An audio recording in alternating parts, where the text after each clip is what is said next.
My name is Theodora Baines. I'm 29 years old. And the morning a cream-colored envelope arrived at my apartment, postmarked from the University of California, Davis, addressed to me, containing a fully funded offer to their master's program in food systems management, was the morning I finally understood that permission is a thing you stop waiting for. My father had said it simply 6 years earlier, at the kitchen table after dinner. 1 year. The shop needs you, and school will wait. My mother had been standing at the counter behind him.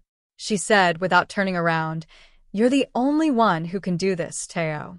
It's temporary." I set my acceptance letter, my first one from that same program, the one I'd spent 2 years preparing for, face down on the table. I did not argue. I did not push back. I looked at my father's hands, which were flat on the table in the posture he used when something had already been decided, and I said, 1 year. I meant it. I believed them. And I drove to the shop the next morning at 7:45 and started a year that became 6. What none of them knew, what I had not told anyone, not my parents or my younger brother Arjun or the part-time counterstaff or anyone, was that 8 months earlier, when the deferral had begun to show its true shape, I had submitted a second application. Same program, different cycle. I had not mentioned it because I did not know if it would succeed, and because announcing it felt, in the particular logic of that household, like a threat rather than a plan. The letter had arrived on a Tuesday. I was at the shop by 9. But I'm getting ahead of myself. Let me tell you about Baines Cleaners first and about what 6 years inside it actually cost. My parents, Harjit and Parminder Baines, opened Baines Cleaners in 2001 when I was 4 years old and Arjun was still theoretical. It was a dry cleaning and garment care shop in a strip mall on the east side of Sacramento, between a nail salon and a sandwich franchise that changed concepts twice in the time I was working there. My parents had come from Punjab in the mid-90s with the specific immigrant calculation that a service business with no inventory risk and reliable repeat clientele was the most stable foundation available to them, and they were right about that in the way that people who have thought carefully about risk tend to be right.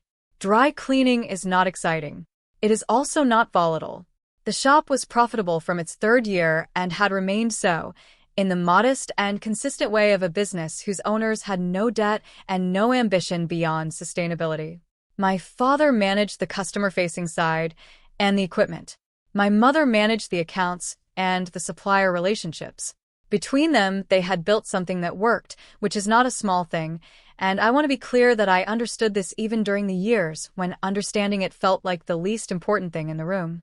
I went to UC Davis for my undergraduate degree in nutrition science, which I chose because it was the field where I could see myself doing something specific and useful, and because the university was 45 minutes from home, which mattered to my parents and which mattered to me in ways I had not yet fully examined.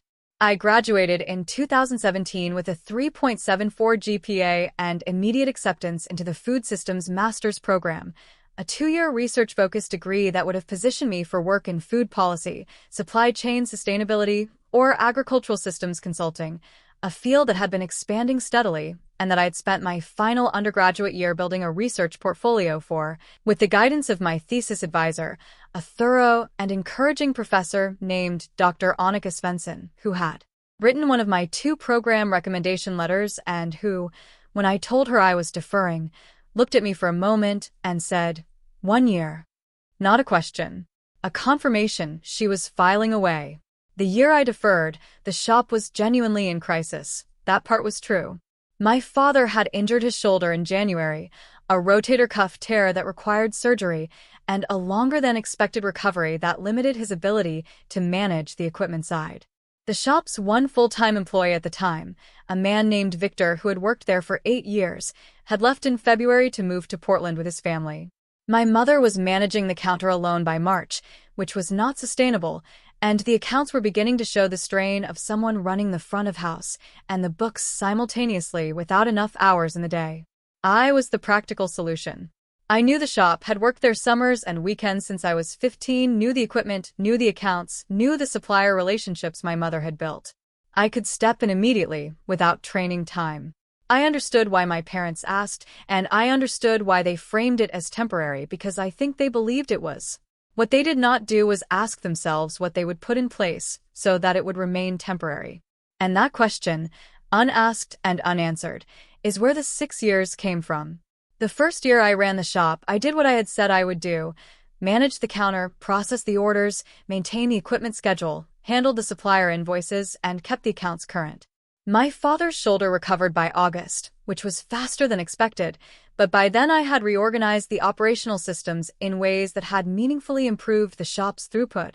I had implemented a digital tracking system for customer orders that reduced the average turnaround time by a day and a half, renegotiated the cleaning supply contract with our primary vendor, a regional supplier called Pacific Garment Solutions, and hired a part-time counter assistant, a reliable college student named Priya, who worked Thursday through Saturday and had the specific quality of calm efficiency that counter work requires. By October of the first year, the shop was running more smoothly than it had in a decade. My father was back at full capacity. Priya was reliable. The accounts were clean. In November, I sat down with my parents at the kitchen table and said I was ready to go back to school in the fall. My father said, "One more year. The system you built needs someone who understands it." My mother said, "You've made it so good, Teo. We just need a little more time to find someone who can replace you." I said, "All right." I told myself that was the last extension. The second year, I trained Victor's replacement, a methodical man named Dennis who is good with equipment and less good with customers, which meant I stayed to handle the counter while he handled the machines.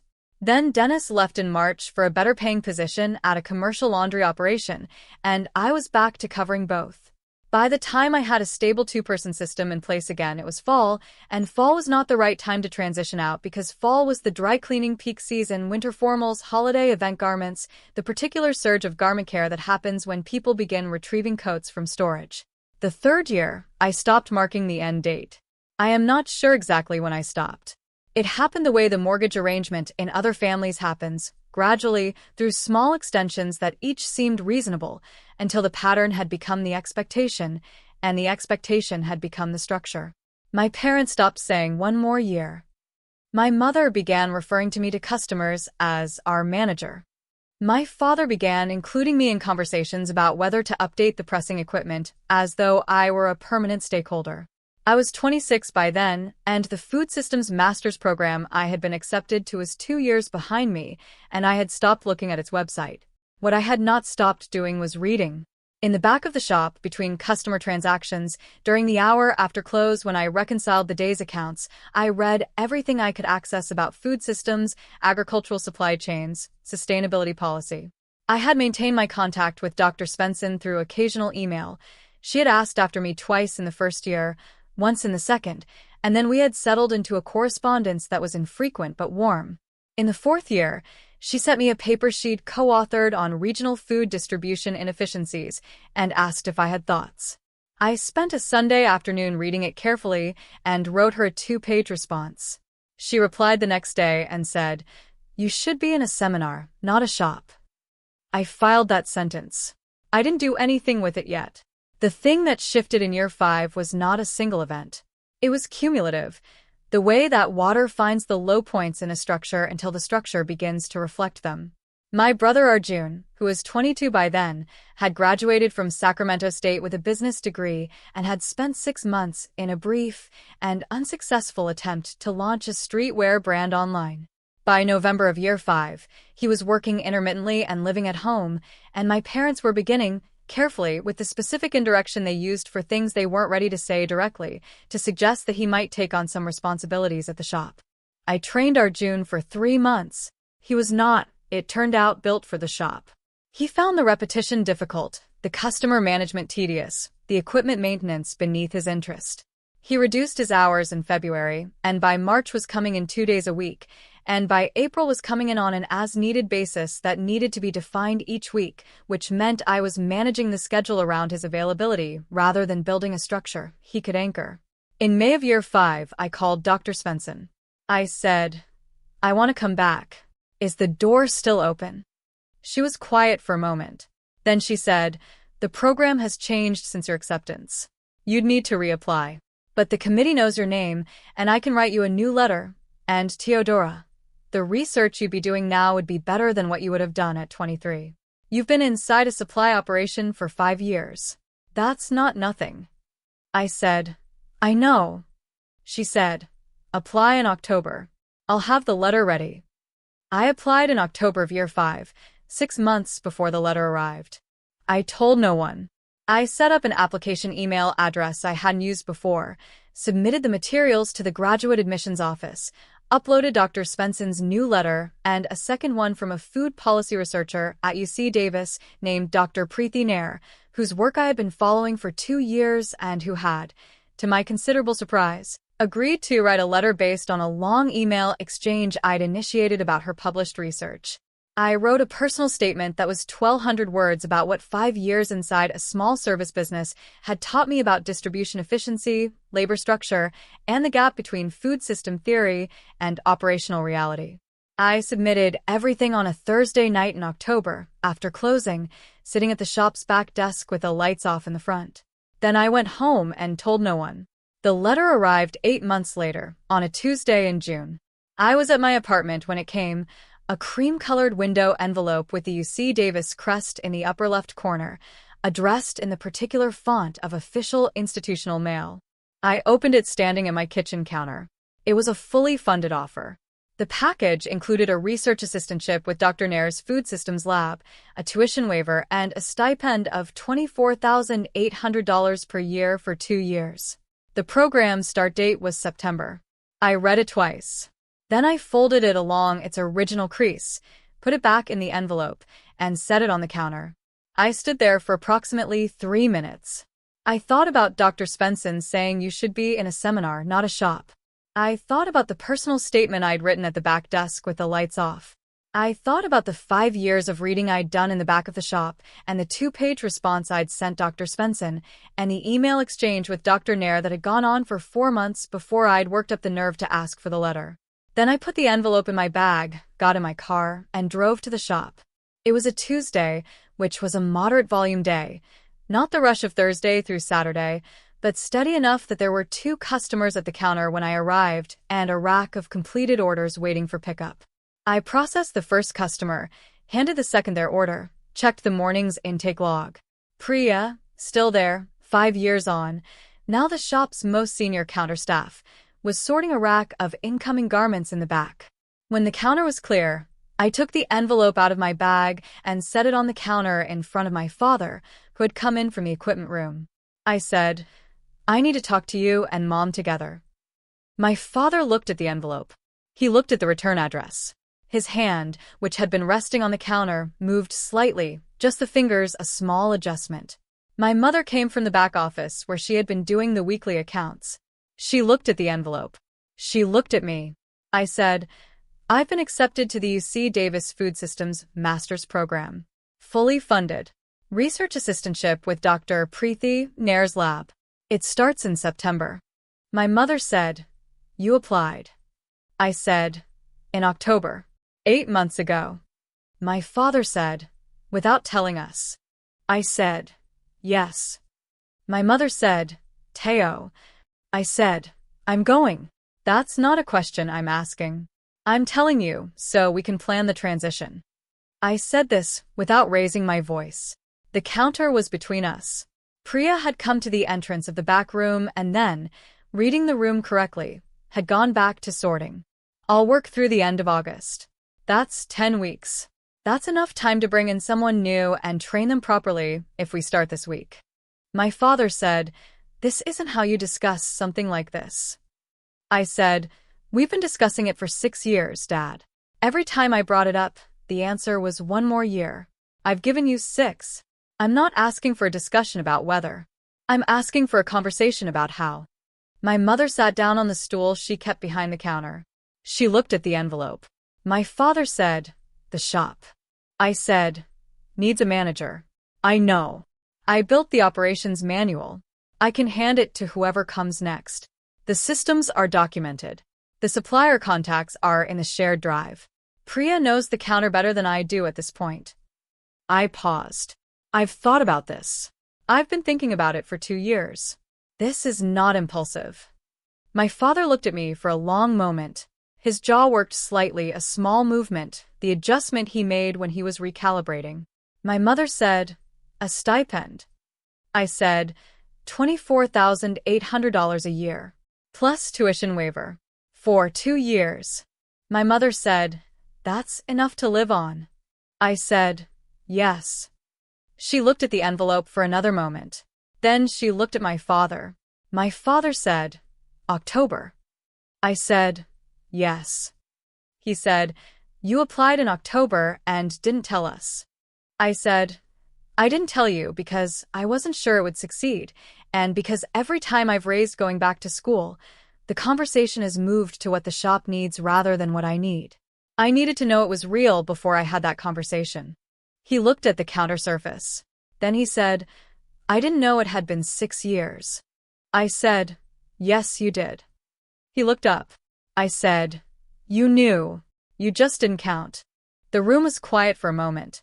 Priya had gone entirely still in the back. My mother had her hands folded on the counter in front of her.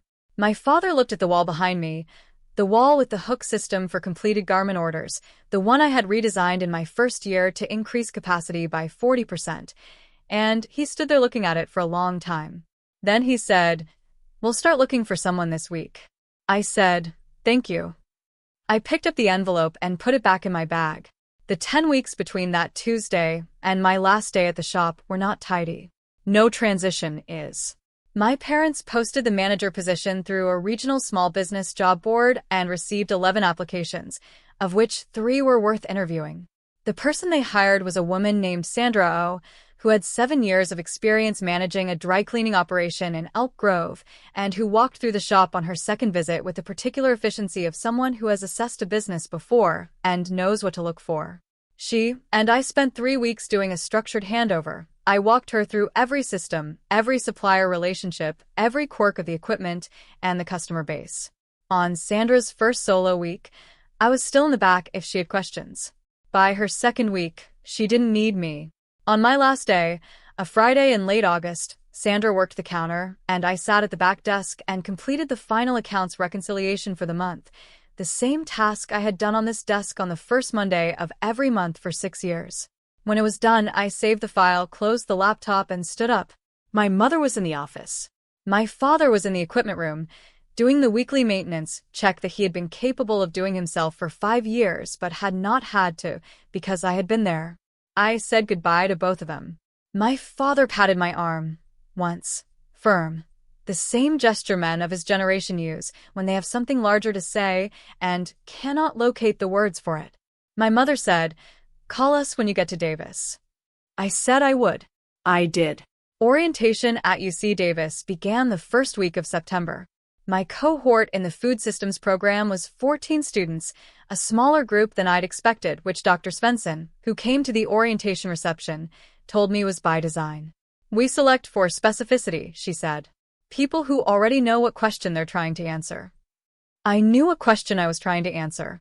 I had been forming it for 5 years at the back desk of a strip mall dry cleaning shop between customer transactions and account reconciliations. It was a question about the gap between how regional food distribution systems were theorized and how they actually operated at the scale of small, independent service businesses, the businesses that were always in the footnotes of the research but rarely at the center of it. Dr. Nair's lab was working on exactly that gap. Our first meeting ran 40 minutes over schedule because we kept finding new edges of the question.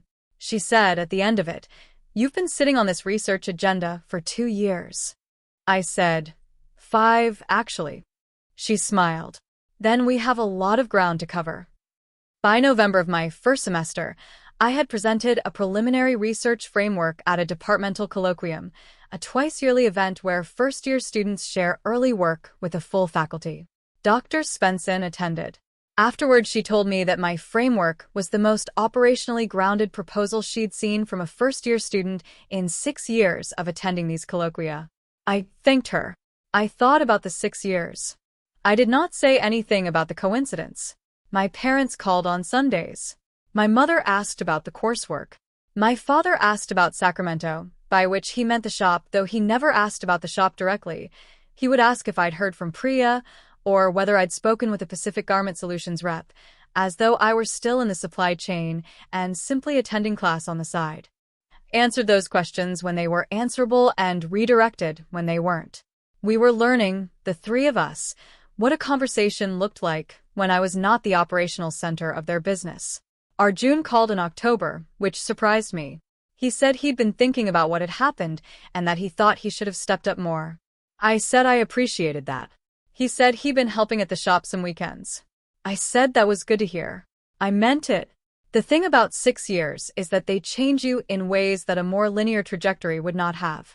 I knew things at 29 that I would not have known at 23, about operations, about the gap between how systems are described and how they run, about the specific texture of work that happens in the part of the economy that doesn't get written about in the journals I was now reading every week.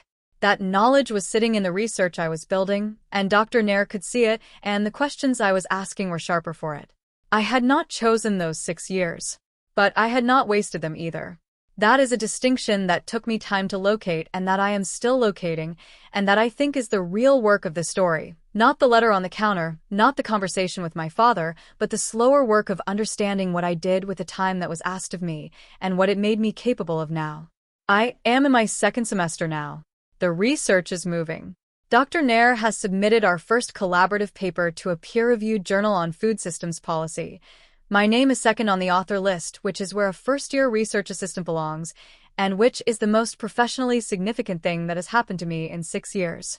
The paper is under review. We will find out in the spring.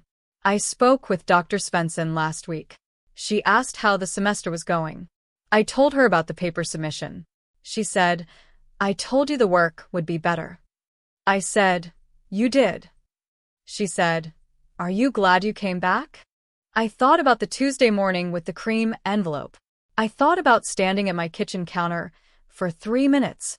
I thought about my father looking at the hook system on the wall and saying we'll start looking this week. I said, "I'm glad I'm here now." She said, "That's the right answer." The shop is still there. Sandra O has been managing it for 5 months, and my parents have, by my mother's account, adjusted to the new structure without the collapse I think part of me had expected them to anticipate. The systems I built are holding. Priya is still there. The Pacific Garment Solutions contract renewed in October at the terms I'd negotiated. My name is not on any of it anymore. That is a fact I return to sometimes, when the research is going well, and I am sitting in Dr. Nair's lab in the late afternoon with the Sacramento Valley visible from the window, turning something over in my mind that will become a paragraph, and then a finding, and then, eventually, a thing that other researchers build on. I am 29 years old, and I am exactly where I was supposed to be 6 years ago, which means I am also 6 years more prepared than I would have been, and those two things are both true, and I have stopped trying to resolve them into a single cleaner fact. Some debts cannot be repaid in the currency they were incurred in. 6 years of deferred life is not a thing that gets returned. It becomes something else if you let it. It becomes the material you're working with, the texture of what you know, the specific quality of attention you bring to a question because you have been living inside its practical reality for long enough to know where the theory is wrong. I did not get my 20s back. What I got was September.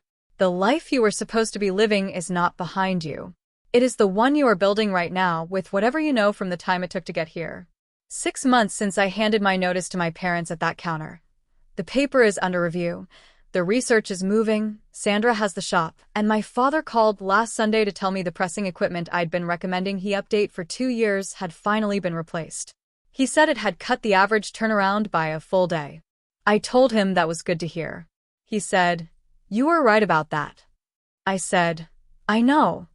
He laughed. It was a real laugh, the kind that comes from a place of having arrived somewhere honest. If you have ever been the person who kept saying yes when you should have been building towards something else, if there was a year that became 2 that became 6, and you are reading this from somewhere inside that accumulation, I want to ask you one specific thing. Was there a moment when you stopped asking permission and started making a plan? And if there was, what did the plan look like the first time you let yourself write it down? Tell me in the comments. I read every one. Subscribe for a new story every week. And if this story belongs to someone you know, someone who is still in their year that became more, send it to them.